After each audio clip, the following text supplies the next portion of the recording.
Welcome back, fam. We are still rocking on with the Age of the Aquarius Blue Moon reading. We are in position 4 of the Way of the Pentagram, and position 4 is the water position. That is the element of wisdom and intuition. This card indicates, or this position basically, or this, I'm sorry, not position 4, this is 5. Sorry, and it indicates what we can learn from the situation and how we can adjust to meet our goals. So, like I said before, the secret sauce was coming. We start out here with Shamael with serenity. Excuse me. Remember, well, for years and years, the serenity prayer has been like a thing. Grant me the strength to, I don't even remember how it goes now, but yeah, to basically to accept the things that I cannot change and whatever, appreciate the things that I can change and learn to know the difference or something like that. I don't know. For a long time, I wasn't paying attention to much that had to do with prayer, and I didn't realize prayer looks a lot of different ways. And yeah, but that's another story. Shamel, the divine guide, beginnings. Extraordinary new opportunities are dawning for you, drawing you to people and new places. Nope, that's the wrong one. It's supposed to be over here on Serenity. But hey, Shamael brings you peace of mind, one of the great angelic gifts. It is from the state of serenity that you can always feel the abundance of the source providing for you, as it always will. Serenity means that we offer our challenges to God, for the divine will always bring us a resolution in the form of the miraculous. Allow yourself to develop visionary faith in the ideal of serenity instead of blindly following the ego paradigms that led you to challenge. Serenity is our natural state of mind when we yield to grace, and so chant Rama Dasa Sa Se So Hong to bring the elements of your being into the beauty of this serenity experience. Just like the exquisite energy of the Taj Mahal, our love for the serene will last. Our love for the serene in life will last forever. That is a beautiful mantra, and I think it's Ajit Kar, I believe, that has a version of it. Anyway, if you look up Ramadasa Sase Sohong on YouTube, you will find it. Or even if you just look up mantras like Tibetan or Vedic mantras, Hindu mantras, anything like that, it'll probably come up in the suggested. But it's a beautiful mantra of healing. Try working with it. It may help you to let it go. You're being asked to let go of whatever pain and resentment you've been holding on to. It's hurting you, and you can't fully be present in your life if you're holding on to this negativity. Release it and be free. Even if it's, and I'm talking to me too, so don't get upset, but, well, you might get upset if it jogs you into place, so be it. But even when it comes down to us letting go of the things that we know are kind of holding us back, it's not even about another person at that point. It's something that we're not letting go, an idea, an addiction, whether it's food or unhealthy relationships with other people or gambling or anything, drinking, whatever. You know what it is for you. I know what it is for me. We ain't got to put all our business out there, but we do have to release it to get to what's being offered for us here very intentionally by spirit. These are absolutely incredible messages. So yeah, let's keep going. Authentic self, position 46. Excuse me, y'all. I'm so sorry.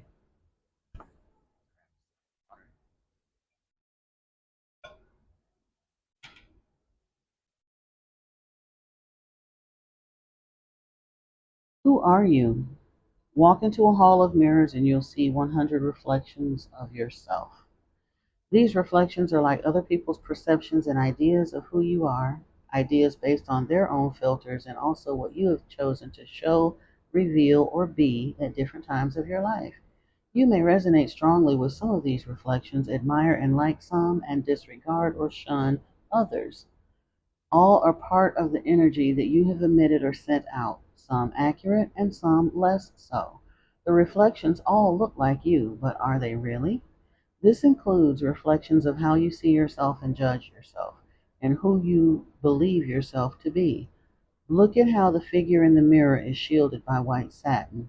Archangel Metatron has brought you here to unveil to yourself who you truly are, your authentic self, stripped bare of other people's perceptions as well as your own.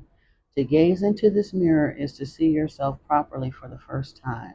As Metatron lifts away the satin sheet, you see yourself gazing back at you.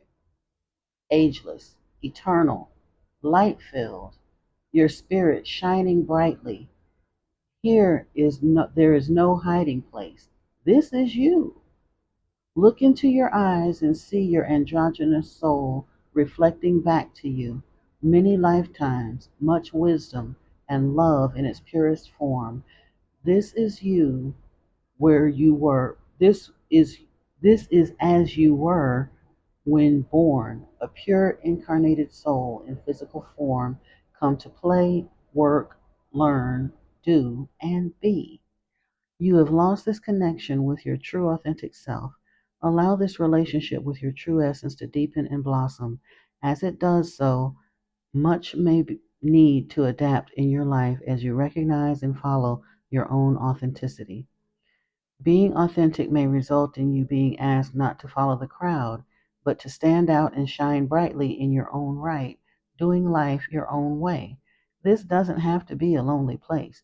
Metatron is beside you and will help you recognize those of a similar vibration and those who live authentically too.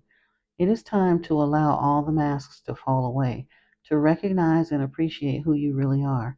The deepening of that relationship starts now. Look into the mirror and see. And I remember, I'm old enough that I remember a time when those who wanted to pursue a spiritual path were kind of looked on like you had to martyr yourself and do this whole sackcloth and ashes thing. Like poverty was supposed to be some ultimate badge of uber spirituality. I don't think so. Go to any ghetto. And I'm not saying that poor people can't be spiritual, but poor people ain't spiritual. People ain't supposed to be poor. They just not. And I think basically spirit is saying let the transformation happen, but you don't have to worry about, because even if you went to go sit on the side of a mountain by yourself forever and ever, and I'm not knocking those who choose that route, they are lending exponentially to the energy of the planet. But you don't have to do all of that to live a spiritual life. And we're in a day and time where the angels of Atlantis are saying get over that and enjoy some of the loot that's here for you. If you let it go and exercise your gifts, they are going to bring you into a way to embrace that magician energy and move you towards the shaping of a new life that come with the financial backing to it's a way they're going to show you how to monetize your gifts. Okay? They just are. Now, in the lunar tarot, we got some, like I said, this five of wands. It could be competition with other people. I think it's some of this letting go we got to do. Um, for each person, it may be something different, but it's a little bit of a bone, spoke in the wheels a little bit. Tension, change, obstruction. There are times when we all need to face up to the fact that not everyone agrees with us. We may not relish conflict, but it is part of life, and we need to deal with it. While creative tension can lead to amazing things, if everyone is shouting to get their point across, it can be wearying and counterproductive. It can feel like you are paralyzed and in a state of stasis. Somebody needs to break the deadlock. Be the person who listens, even if you respond by agreeing to disagree. Change is coming. The question is, how will you and others react to it? In career, work, or money, you may have to be complete with you may have to compete with another person. Just make sure that you are true to your core values and stay out of the unseemly fray. Now, this isn't saying you got to be, because no man truly is an island. So it's not saying you can't work with others, But when you know that you know that you know you're being guided towards your life purpose, and it's something that you absolutely can't not do, don't let people talk you out of it. Is because guess what? It's 8 billion people on this planet, and thanks to the internet and Facebook, they said what our 6 degrees of separation is down to like what 3.5 now, maybe less than that by now. So if you're around a group of people that just think you're crazy and you don't know what you're doing and how dare you and who do you think you are and you ain't never gonna be because ain't nobody else been it. Out of all of that stuff that we tend to sit back and get stuck in, you know what? Pick up your bongos and go find you another tribe to play with because there are people that will get to a higher level of, that's further along the journey. I don't want to say higher, further, like one is better. Well, they certainly, one level feels better than another. And the higher you go along those energy bandwidths to where you're hanging out with a tribe of people that's mostly at love or above most of the time, that feels way better than hanging around with people that's in anger, rage, and despair. It just does. So, in that respect, yeah, I'm sorry.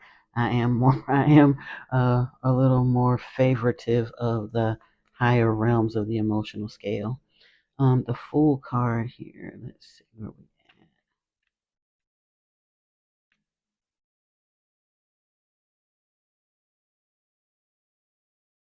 Beginnings. The 11th house card. Planet is Uranus. The mantra is I know and represents the crown chakra. This is the like I said, right here at the beginning of the spiritual journey, asking the questions. Like I said, but this level, and I can't even say the beginning because we all know awakening ain't just a one day, I'm here. And no, there's an unfolding and an unraveling and a building apart, a tearing apart, a building back up. It's a journey. It really is. But this is here. It represents taking that leap of faith. This is a new beginning for many of us. Even though we've been beginning and beginning and beginning, this is another one. This is a big one. It's really kind of an initiation because this is the time of the making of it real. You've been dreaming it, hoping it, wishing it, praying it for a long time. This is the beginning of the season of the making of it real. Introspection. Am I ready to embrace this new journey? The evocation. I am ready to step into this new phase of my life, to take that leap of faith. I know that no matter what happens, the universe has my back. The light attributes are a new cycle, embarking on a new journey, endless opportunities await. Oh my goodness. See what I mean? See what I mean? Wow. And then voyage. Oh, I probably should have gone here. But with that one, I want to read these two together. We'll go. I'll keep jumping around, but that's okay. There's a reason for it, I'm sure.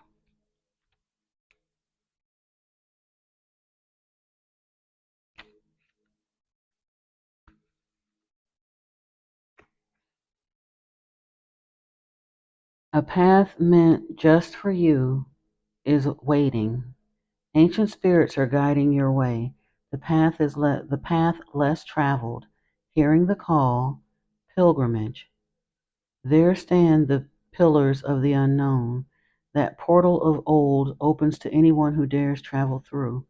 They are the gates of long forgotten odysseys, the pillars of strength and wisdom that call unto you. It is time to go. These uncharted territories summon you to pursue them, those hidden dreams deep in the depths of your being, those desires that are only known to you, never spoken. Many heed the call but abandon the pursuit, fearing it will not manifest their desires. What they dream of is too grand. It couldn't possibly be meant for them. It is only meant to be achieved through miracles, magic, and divine intervention. Or maybe embracing this journey is exactly the thing that manifests your secret desires. What if you took the steps?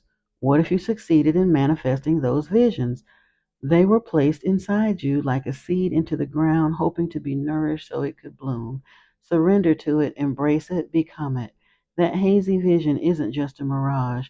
They are the flickers of your future. All the possibilities are ready to welcome you. The call to voyage into new uncharted territories is calling you. Are you ready? When you look back at all that was, will you be satisfied with your endeavors? The evocation. I seek that which is also seeking me. I embrace all that is meant for me. I allow the cosmic flow of the divine universe to guide my way wherever it may lead me. Wow. And I hadn't even read this card in this book before. Those, y'all,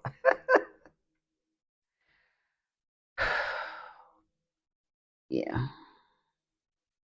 Mm.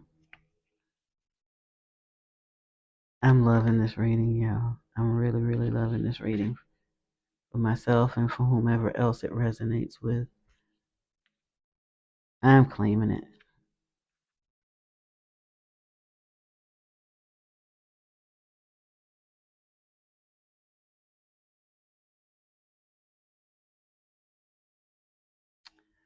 The universal law of mentalism. Get clarity on your core values and commit to what matters. Everything begins in mind. The universe is a mental universe. There is one mind that interconnects everyone and everything. The first cause of all creation is born of this divine mind. As within, so without. Each person has been endowed with the individual use of this one mind. The individual experience is the condensed use via limiting beliefs and perceptions. The truth is that you have the infinite intelligence of the entire universe within. Awaken the oracle within. By drawing this card, your higher self desires for you to end judgment of others and yourself. The entire universe is connected through an omnipotent presence. The moment you perceive yourself separate, you experience feeling divided and powerless. At the energetic core, you unite with everyone and everything through the one mind. You are being asked to live in the mental state of gratitude. A creative medium surrounds you, reflecting, receiving, and reflecting the direct impression of your thoughts and acts accordingly to it.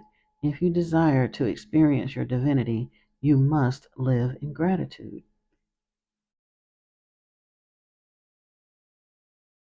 When I was I get all kinds of weird perceptions over time, but I can remember at one point in my meditations when I was seeing like interacting or connecting with the unified field. I saw the analogy of all things, like a weird soda machine, vending machine, where you put your hand there and it would take like a bio scan of your hand. And what you got out of the unified field vending machine was based on your frequency. And that's really, truthfully, how it kind of works.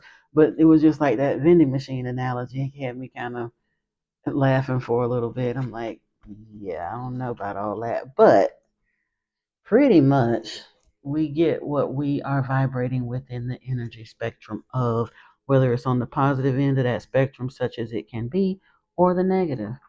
And that's what people don't really understand. They're like, well, we ain't going in all of that. This is past law of attraction 101. We'll talk about that at another date and time for those who might want a little bit of a refresher course on it, but we ain't going to go. I'm not straying off too far into that tangent today. Ooh. Yes, yes, yes, yes, yes. Michael is here. And truthfully, we hadn't gotten real deep into it. But for those that were calling in a divine counterpart or part of some sort of either twin flame, kingdom spouse, divine counterpart union, I believe there's some of that coming in as well. And the reason I say that because we got this Ten of Pentacles here, and in this card is very family oriented. I mean, she's heavily pregnant, standing in the waves. That can't be no more divine feminine balance than that. And then right here, the card that came with it was Birth of Venus. You are worthy of divine love. And divine love isn't talking about the romantic, but for, like I said, for many of us, why wouldn't it be? And this law of gender card, embrace your divine masculine and divine feminine within. Now, it is talking about within, but guess what? When you do that within yourself, really do it, you're going to attract a counterpart that's doing the same. It's kind of how we're designed here, this part of our species, especially once we got to a point where we became sentient. However, we feel that happened. But anyway, let's dig into these cards because I don't want to make this reading too long. So, ooh, whoa, I forgot to stop that one. Whoa.